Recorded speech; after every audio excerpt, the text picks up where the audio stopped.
In today's video, I'm going to teach you how to create a new document library in SharePoint Online, especially in Microsoft 365.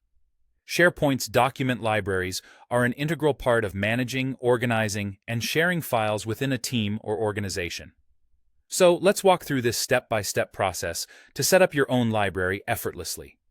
First, you'll want to navigate to the specific SharePoint site where you aim to create the document library.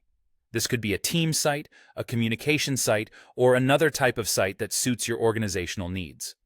Once you've located the right site, you'll typically find the Site Contents option prominently displayed.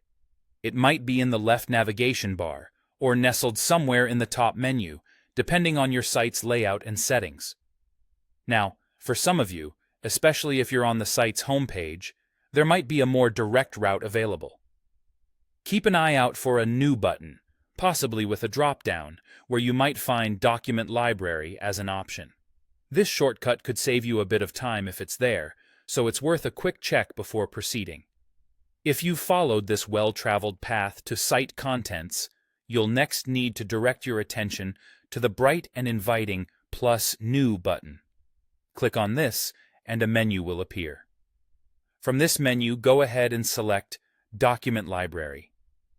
This will launch the Create New Document Library dialog, a simple yet powerful interface to kickstart your library.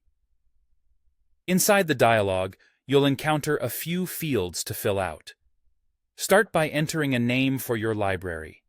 It can be as practical or as creative as you like, but it's often best if it clearly reflects the contents or purpose of the library. The next field, which is optional, is for a description.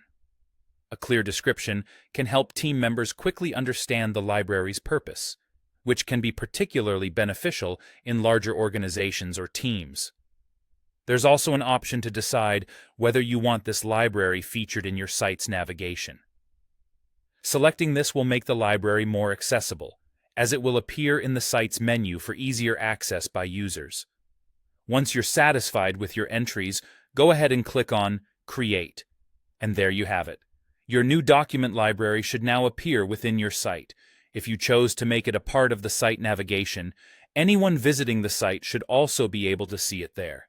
This library will be an efficient place to store and manage your documents moving forward, seamlessly integrating with the work habits of your team.